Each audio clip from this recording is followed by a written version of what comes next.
എല്ലാവർക്കും മിജീസ് കിച്ചൻ്റെ പുതിയൊരു വീഡിയോയിലേക്ക് സ്വാഗതം. ഞാൻ നിങ്ങളുടെ സ്വന്തം മീ ചേച്ചി. എൻ്റെ പ്രിയപ്പെട്ട ഒത്തിരി സുഖമായിട്ടിരിക്കുന്നു. ഇവിടെ ഇച്ചിരി സുഖമില്ലാതൊക്കെ ഇരിക്കുക കേട്ടോ. സംഭവം എന്തോന്ന് നിങ്ങൾ കേൾക്കണം കേട്ടോ. അപ്പോൾ എന്തുവാണോ സംഭവം എന്ന് പറയുന്നത്, ഉച്ചയ്ക്ക് ഭയങ്കര മഴയായിരുന്നു. ഞാൻ പ്രൈസിന് കൊടയും കൊടുത്തു വിടും, റെയിൻകോട്ടും കൊടുത്തു വിടും. എന്നാലും എൻ്റെ മനസ്സിനൊരു വെപ്രാളം, അതുപോലുള്ള മഴയായിരുന്നു.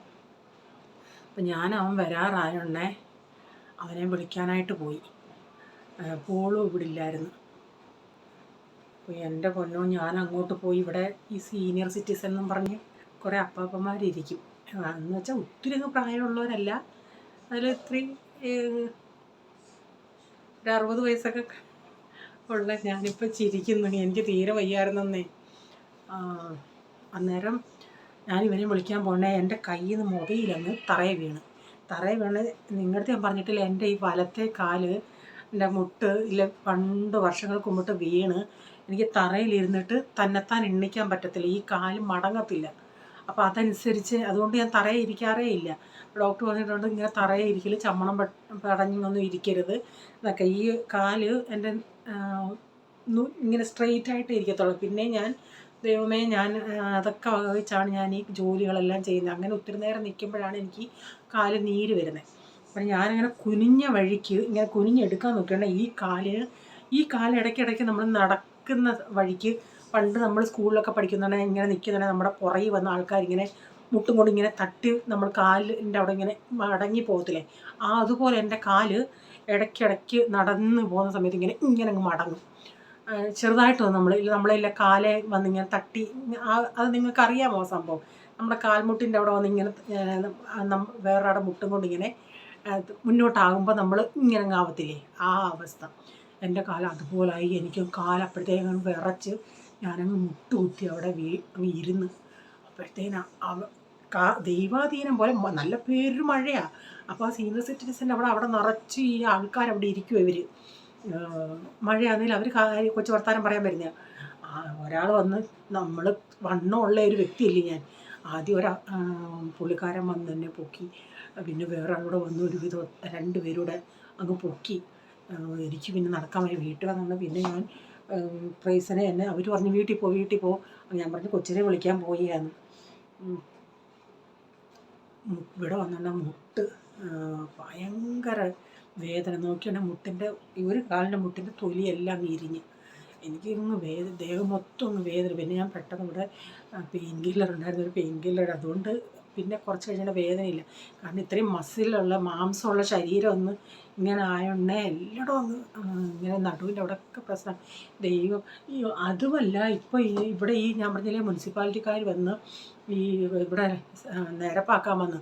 അതും പണി ശരി നടന്നിട്ടില്ല. അന്നേരം അവർ ഇവിടെ നിന്ന് പറയുന്ന ആൾക്കാരെ, ഈ സീനിയർ സിറ്റി ആൾക്കാരോട്, ഇതിപ്പോൾ 3ാമത്തെ ആളാണ്. അവിടെ ഇത്തിരി സ്ലോപ്പ് പോലെ അവർ ഉണ്ടാക്കി വെച്ചിട്ടുണ്ട്. മഴയത്ത് ഇത്തിരി സ്ലിപ്പാവുന്നതെന്ന്. ഞാനില്ല, പെട്ടെന്ന് കൊച്ചിനെ വിളിക്കാനായിട്ട് പോയതാണ്.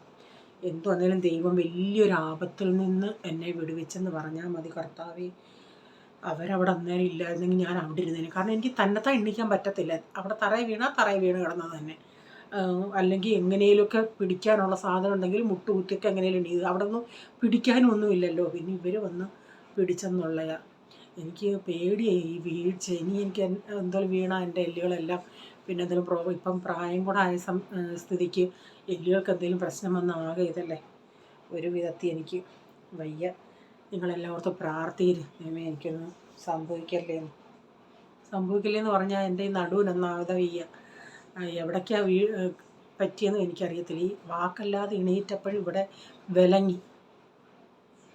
അപ്പോൾ ഇനി നമുക്ക് ഇന്നത്തെ വീഡിയോയിലോട്ട് പോകാം കേട്ടോ. വീഡിയോ ഇടാതിരുന്നതിന് പറ്റുന്ന സൺഡേ അല്ലേ വരുന്നത്, അപ്പോൾ ഒത്തിരി ഗ്യാപ്പ് വരത്തില്ലേ. അതുകൊണ്ട് ഞാൻ ഇന്നങ്ങ് ഇടുക. ഓക്കെ. ഇന്ന് രാവിലെ ഉണ്ടാക്കുന്നത് ബീഫ് സ്റ്റൂ ആണ്. അതിനായിട്ട് ഞാനൊരു 3 ഉരുളൻകിഴങ്ങും കൊച്ചു സവാളയുണ്ട് ഒരു 3 എണ്ണം എടുത്തിട്ടുണ്ട്. ഒരു ക്യാരറ്റ്. ഇഞ്ചി ഞാൻ ഇത്ര എടുത്തിട്ടുണ്ടെങ്കിലും ഇത്ര എടുക്കത്തില്ല, ഇച്ചിരി മതി ഇഞ്ചി. സ്റ്റൂവിനായിട്ട് ഞാനിവിടെ 1/2 കിലോ ബീഫ് എടുത്തിട്ടുണ്ട്. ഇതിലേക്കൊരു 7 അല്ലി ചെറിയ വെളുത്തുള്ളി ഇങ്ങനെ വട്ടത്തിലരിഞ്ഞതും, ഇത്രയും വിരലിഞ്ച് വലുപ്പത്തിലുള്ള ഒരു ഇഞ്ചി അരിഞ്ഞതും, ഒരു 2-3 പച്ചമുളകും, ഇതൊരു ഏലക്കയും 2-3 ഗ്രാമ്പും ചതച്ചത്,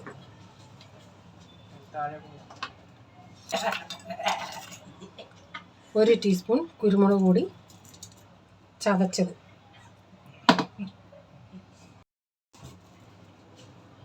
കറിവേപ്പിലയും ഇച്ചിരി ഉപ്പും ഇട്ട് വേവിച്ചെടുക്കാം.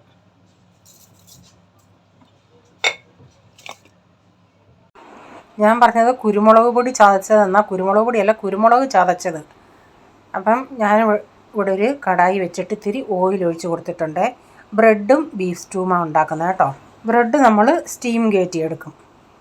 ഇതിലേക്ക് ഒരു ഏലക്കയും ഒരു ചെറിയ കഷ്ണം പട്ട ചതച്ചത്, പിന്നെ കുരുമുളക് ഒരു 1/2 ടീസ്പൂൺ.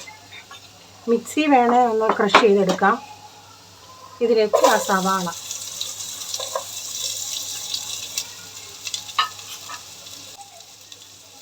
മൂന്നാല് പച്ചമുളക്,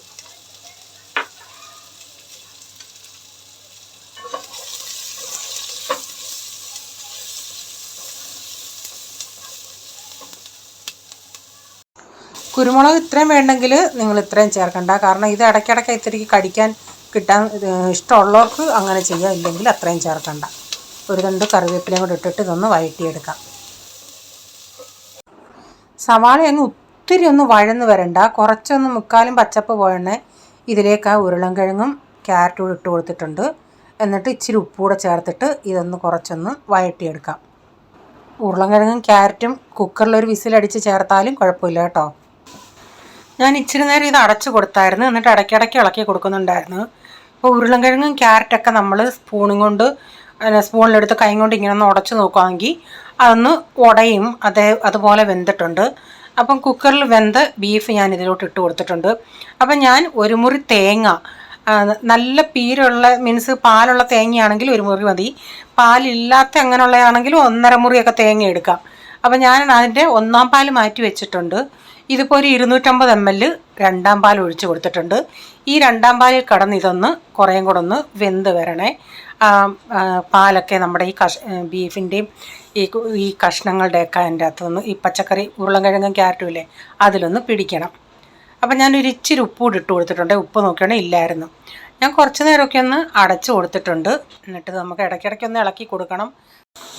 കഷ്ണങ്ങളൊക്കെ നന്നായി വെന്തിട്ടുണ്ട്. ഞാൻ പക്ഷേ കുക്കറിൽ വേവിക്കുന്നതാണ് എനിക്ക് കുറേയും കൂടെ ഇഷ്ടമായിട്ട് തോന്നിയിട്ടുള്ളത്. ഇതിപ്പോൾ ഞാൻ ഇങ്ങനെ ഒന്ന് വെച്ച് നോക്കിയതാണ് എങ്ങനെ ഉണ്ടെന്നുള്ളത്. അപ്പോൾ ഇന്നാൾ ഞാൻ കുക്കറിൽ വേവിച്ചാണ് കഷ്ണങ്ങൾ ചേർത്തത്. അന്നേരം കുറേയും കൂടെ ഒരു ഇത്തിരി ഗ്രേവിക്ക് ഒരു തിക്നെസ് ഉണ്ടായിരുന്നു. അല്ലെങ്കിൽ സ്റ്റൂവിന് അങ്ങനെ തിക്നെസ് കാണത്തില്ല, പക്ഷേ ആ ചാറിന് നല്ല ടേസ്റ്റ് ആയിരിക്കും. ഇതിലോട്ട് ഞാൻ 1-ാം പാലൂടെ ചേർത്തിട്ടുണ്ട്. നിങ്ങളുടെ കയ്യിൽ ക്യാഷ്നട്ട് ഉണ്ടെങ്കിൽ ഒരു 10 ക്യാഷ്നട്ട് കൂടെ ഒന്ന് കുതിർത്ത് ചേർക്കുകയാണെങ്കിൽ കുറേയും കൂടെ നല്ലൊരു ടേസ്റ്റും ഇച്ചിരി കുറുകിയൊക്കെ ഇരിക്കും. നിങ്ങളുടെ കയ്യിൽ ഏലക്കാപ്പൊടി മാത്രം പൊടിച്ചതുണ്ടെങ്കിൽ ഒരു 1/2 ടീസ്പൂൺ ഏലക്കാപ്പൊടി ചേർക്കണം. എൻ്റെ കയ്യിലിപ്പം ഏലക്ക മാത്രമായിട്ട് പൊടിയാൻ പറ്റാത്തതുകൊണ്ട് ഒരിച്ചിരി ഇതിലിച്ചിരി പഞ്ചസാര ചേർത്താലും ആ കറിക്ക് ഇത്തിരി മധുരം ഉള്ളത് കുഴപ്പമില്ല. അങ്ങനെ മധുരം അറിയത്തില്ല. ഞാനിച്ചിരി പഞ്ചസാരയും കുറച്ച് ഏലക്കയും കൂടെ ഒന്ന് പൊടിച്ചിട്ട് അതിൽ നിന്ന് ഒരു 1/2 ടീസ്പൂൺ ചേർത്തിട്ടുണ്ട്. ലാസ്റ്റിൽ ഇതിലേക്ക് ഞാൻ 1 ടീസ്പൂൺ ഗരം മസാലയും കൂടെ ചേർത്തേ. അപ്പം നമ്മുടെ കറി ഇവിടെ റെഡി ആയിട്ടുണ്ട്. ഇതിൻ്റെ ഗ്രേവി നല്ല അടിപൊളി ടേസ്റ്റ് ആയിരുന്നു. അപ്പം ഞാൻ ബ്രെഡ് കൂടെ ഒന്ന് സ്റ്റീം കയറ്റിയെടുക്കട്ടെ. ഈ ലാസ്റ്റും ആദ്യത്തെയുള്ള ബ്രെഡ് ഞാനാണ് എടുക്കുന്നത്. അപ്പോൾ ഇത് പോളിന് അത്ര ഇഷ്ടമായില്ല. റീച്ചാൻ പറഞ്ഞു നിനക്കറിയത്തില്ല ഇതിൻ്റെ ടേസ്റ്റ്, ആ ചാറിന് നല്ല ടേസ്റ്റ് അല്ലേ. അവന് കുറുമയാണ് ഇഷ്ടം. കാരണം ഇച്ചിരി കൂടെ ഗ്രേവി ഇച്ചിരി തിക്കായിട്ടിരിക്കുന്നത്. പക്ഷേ ആ ഗ്രേവിക്ക് നല്ല ടേസ്റ്റ് ഉണ്ടായിരുന്നു. ഞാനതാ പറഞ്ഞത്, ആ ഉരുളൻകിഴങ്ങും ക്യാരറ്റും കൂടെ നമ്മൾ കുക്കറി വേവിക്കുമായിരുന്നെങ്കിൽ കുറേയും കൂടെ ഒന്ന് ഒരു ഇച്ചിരി കൂടെ ഇതായിട്ട് തിക്കായിട്ടിട്ടേ. സാധാരണ നമ്മൾ സ്റ്റൂ എന്ന് പറയുന്നത് ഇങ്ങനെയാണ്. അതിലിച്ചിരി ഒന്ന് അണ്ടിപ്പരിപ്പ് കൂടെ അരച്ചാണെങ്കിൽ കുറേയും കൂടെ നല്ലതായിരുന്നു. അപ്പം ഞാനതിൻ്റെ മണ്ടയിൽ ഇങ്ങനെ ഒഴിച്ച് നന്നായിട്ട് കുതിർന്നിരിക്കുക. അപ്പോൾ നമ്മുടെ ബ്രെഡും ബീഫ് സ്റ്റൂവും റെഡി ആയിട്ടുണ്ട്. അന്നേരം രാവിലത്തെ എല്ലാം കഴിഞ്ഞതിന് ശേഷം പിന്നെ ഉച്ചയ്ക്ക് ഞാൻ ചപ്പാത്തിക്ക് ഉരുളൻകിഴങ്ങും ഈ ഗ്രീൻ പീസ്, മുളപ്പിച്ച ഗ്രീൻ പീസ് ഉരുളൻകിഴങ്ങും കൂടെ കുക്കറി ഇങ്ങനെ വേവിച്ചിട്ട് ഇത്തിരി മസാല, ഇത്തിരി ചാറ് പോലെ അങ്ങ് വറ്റിച്ചെടുക്കുമല്ല, ഒരു ഗ്രേവി പോലെ ഇത്തിരി ഇത് രണ്ടും കൂടെ ചേർത്തുള്ളൊരു കൂട്ടാനാണ് ഉണ്ടാക്കുന്നത്. ഞാനിതിലേക്ക് 2 ടൊമാറ്റോയുടെ അരിഞ്ഞ് ചേർക്കുന്നുണ്ട്. എന്നിട്ട് ഇച്ചിരി മഞ്ഞൾപ്പൊടി ഇട്ട് കുറച്ച് വെള്ളം ഒഴിച്ചിട്ട് ആവശ്യത്തിനുള്ള ഉപ്പൊക്കെ ഇട്ടിട്ട് ഇത് 2-3 വിസിലടിക്കട്ടെ. മുളപ്പിച്ച ഗ്രീൻ പീസ് ആകുമ്പോൾ ഇത്തിരി വേവുണ്ട്. അതേസമയം നമ്മുടെ വട്ടാണ ഉണ്ടല്ലേ, ആ വട്ടാണ നമ്മൾ വെള്ളത്തിൽ കൂത്തിട്ട് ഒരു 2 വിസിലടിച്ചാലേ അതങ്ങ് വേവും. അപ്പോൾ ഞാനിങ്ങനെ ഇവിടുത്തെ കടലത്തോരൻ വെച്ചെന്ന് പറഞ്ഞാൽ അമ്മ ചോദിക്കുക, മക്കളെ വേവുമോ, ഇവിടെ കിട്ടിയ കടലയാണെങ്കിൽ എത്ര വിസിലടിച്ചാലും കല്ല് പോലെ കിടക്കും, അങ്ങോട്ട് ചോദിന് വേവത്തില്ലെന്ന്. ഇവിടെ പക്ഷേ 2-3 വിസിലടിച്ചാൽ കടലയൊക്കെ നന്നായി വേവും. അപ്പോൾ അതവിടെ വിസിൽ വരുന്ന നേരം കൊണ്ട് ഞാനിവിടെ ഇപ്പുറത്തെ അടുപ്പിൽ കടായി വെച്ചിട്ട് ഇച്ചിരി ഓയിൽ ഒഴിച്ചിട്ട് ഇതിലേക്ക് ഇത്തിരി കടുകും ഇട്ട് ഒരു 2 കറിവേപ്പില ഇട്ട് പൊട്ടിക്കട്ടെ.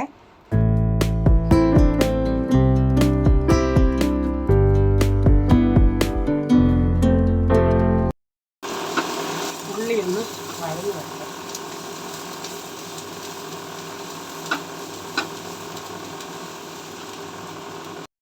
ഇതിപ്പം വഴന്ന് വന്നു. ഇതിലോട്ട് ഒരു 1/4 ടീസ്പൂൺ കൂടെ മഞ്ഞൾപ്പൊടി,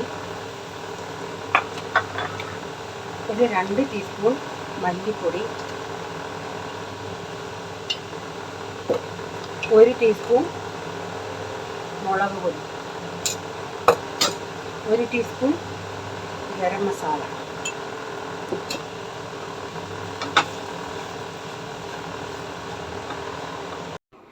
അപ്പോൾ മസാലയുടെ ഒക്കെ പച്ചമണം പോയി.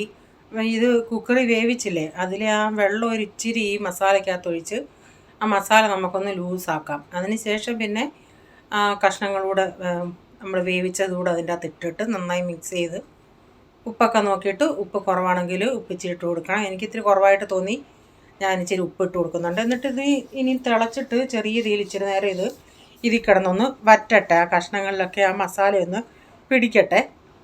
കഷ്ണങ്ങളെല്ലാം നന്നായി വെന്തതാണ്, പിന്നെ ഇനി ആ മസാലയൊന്ന് അതിൽ പിടിച്ചാൽ മതി. ഞാനിപ്പോൾ ഇത് ചപ്പാത്തിക്കാണ് ഉണ്ടാക്കിയത്. അപ്പത്തിനും പുട്ടിനൊക്കെ നല്ലതാണ് കോമ്പിനേഷൻ. ചോറിനേക്കാൾ എനിക്ക് ഇതിനൊക്കെ നല്ലതായിട്ട് തോന്നിയിട്ടുള്ളത്.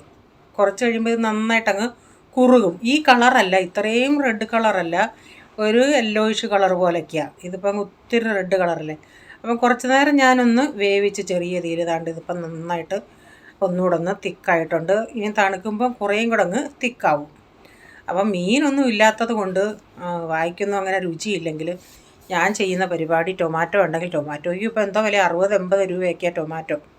അപ്പോൾ ഞാനൊരു 2 ടൊമാറ്റോയും എടുത്ത് 2 സവാളയും എടുത്ത് പച്ചമുളകൊക്കെ കീറിയിട്ടേ നമ്മളങ്ങ് ഒത്തിരി അങ്ങ് ടൊമാറ്റോ ചട്നി പോലെ വഴറ്റുന്ന പരുവത്തിലല്ല, പണ്ട് ഞാൻ ചെയ്യുന്നത് പോലെ ഈ സവാളയും പച്ചമുളകും കറിവേപ്പിലയും എല്ലാം ഒന്ന് വാട്ടിയിട്ട് ഈ ടൊമാറ്റോയുടെ ഇട്ട് പെട്ടെന്ന് ഹൈ ഫ്ലെയിമിൽ ഇച്ചിരി മഞ്ഞൾപ്പൊടിയും മല്ലിപ്പൊടിയും മുളക് പൊടി ഇട്ടിട്ട് ലാസ്റ്റിൽ കുറച്ച് വെളിച്ചെണ്ണ ഒഴിക്കും. ആ വെളിച്ചെണ്ണയുടെ ടേസ്റ്റാണ് ഇതിന് നല്ലൊരു ടേസ്റ്റ് കിട്ടുന്നത്. അപ്പോൾ ഒത്തിരി അങ്ങ് ഞാൻ നേരത്തെ ചെയ്യുന്ന പോലുള്ള വഴറ്റിയെടുക്കത്തില്ല, അല്ലാതെ ഇച്ചിരി പീസൊക്കെ കാണും. നല്ല ടേസ്റ്റാണ് ചോറ്, നല്ല ചൂട് ചോറും ഇതുകൂടെ കഴിക്കാനായിട്ട്. വേറെ ഒരു കൂട്ടാനും വേണ്ട. അപ്പോൾ ഇന്നത്തെ വീഡിയോയിലെ വിശേഷങ്ങൾ ഇതൊക്കെയായിരുന്നു. വീഡിയോ ഇഷ്ടമായെങ്കിൽ ലൈക്ക് ചെയ്യണേ, നിങ്ങളുടെ അഭിപ്രായം കമൻറ്റിൽ കൂടെ അറിയിക്കണേ. സബ്സ്ക്രൈബ് ചെയ്തിട്ടില്ലെങ്കിലൊന്ന് സബ്സ്ക്രൈബ് കൂടെ ചെയ്തേക്കണേ. ഇനി ഒരു പുതിയ വീഡിയോയുമായി വരും വരെ bye. God bless you all. Thank you. Take care. Bye. See U.